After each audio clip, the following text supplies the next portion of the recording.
एक था भिखारी। रेल सफ़र में भीख मांगने के दौरान एक सूट बूट पहने सेठ जी उसे दिखे। उसने सोचा कि यह व्यक्ति बहुत अमीर लगता है, इससे भीख मांगने पर यह मुझे ज़रूर अच्छे पैसे देगा। वह उस सेठ से भीख मांगने लगा।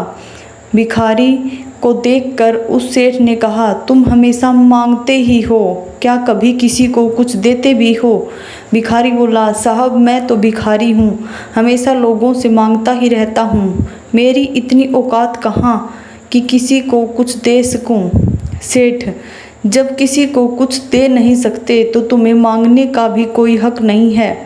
मैं एक व्यापारी हूँ और लेन देन में ही विश्वास करता हूँ।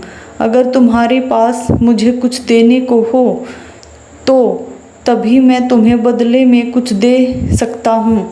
तभी वह स्टेशन आ गया जहाँ उस सेठ को उतरना था। वह ट्रेन से उतरा और चला गया। इधर भिखारी सेठ की कही गई बात के बारे में सोचने लगा। सेठ के द्वारा कही गई बात उस भिखारी के दिल में उतर गई। वह सोचने लगा कि शायद मुझे भीख में अधिक पैसा इसीलिए नहीं मिलता क्योंकि मैं उसके बदले में किसी को कुछ दे नहीं पाता हूँ। लेकिन मैं तो भिखारी हूँ, किसी को कुछ देने लायक भी नहीं हूँ। लेकिन कब तक मैं लोगों को बिना कुछ दिए केवल मांगता ही रहूँगा। बहुत सोचने के बाद भिखारी ने निर्णय किया कि जो भी व्यक्ति उसे भीख देगा तो उसके बदले में वह भी उस व्यक्ति को कुछ ज़रूर देगा। लेकिन अब उसके दिमाग में यह प्रश्न चल रहा था कि वह खुद भिखारी है तो भीख के बदले में वह दूसरों को क्या दे सकता है। इस बात को सोचते हुए दिन भर गुजरा लेकिन उसे अपने प्रश्न का कोई उत्तर नहीं मिला। दूसरे दिन जब वह स्टेशन के पास बैठा हुआ था तभी उसकी नज़र कुछ फूलों पर पड़ी जो स्टेशन के आसपास के पौधों पर खिल रहे थे। उसने सोचा, क्यों न मैं लोगों को भीख के बदले कुछ फूल दे दिया करूं। उसको अपना यह विचार अच्छा लगा और उसने वहां से कुछ फूल तोड़ लिए। वह ट्रेन में भीख मांगने पहुंचा। जब भी कोई उसे भीख देता तो उसके बदले में वह भीख देने वाले को कुछ फूल दे देता। उन फूलों को लोग खुश होकर अपने पास रख लेते थे। अब भिखारी रोज़ फूल तोड़ता और भीख के बदले में उन फूलों को लोगों में बांट देता था। कुछ ही दिनों में उसने महसूस किया कि अब उसे बहुत अधिक लोग भीख देने लगे हैं।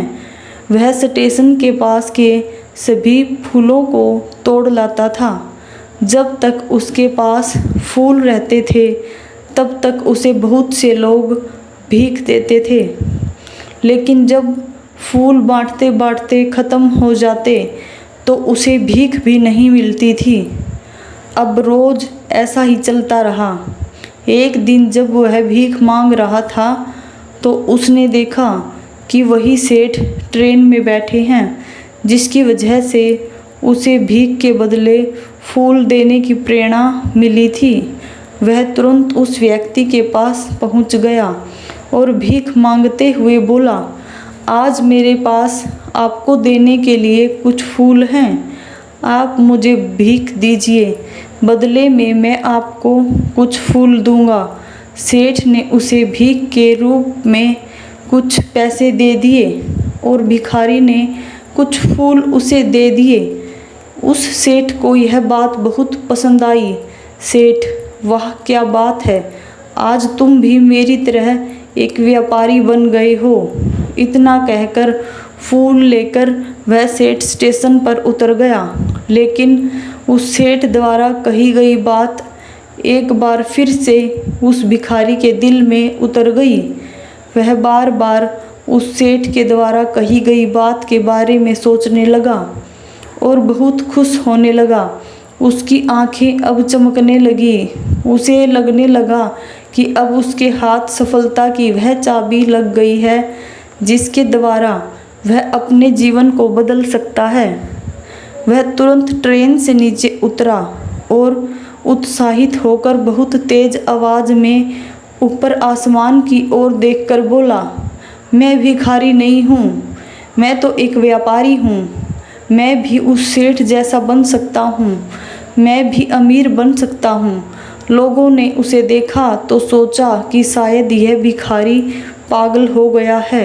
अगले दिन से वह भिखारी उस स्टेशन पर कभी नहीं दिखा।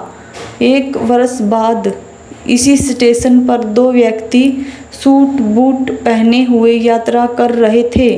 दोनों ने एक दूसरे को देखा तो उनमें से एक ने दूसरे को हाथ जोड़कर प्रणाम किया और कहा, क्या आपने मुझे पहचाना? सेठ, नहीं तो शायद हम लोग पहली बार मिल रहे हैं।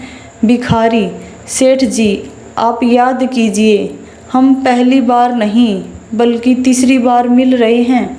सेठ, मुझे याद नहीं आ रहा, वैसे हम पहले 2 बार कब मिले थे?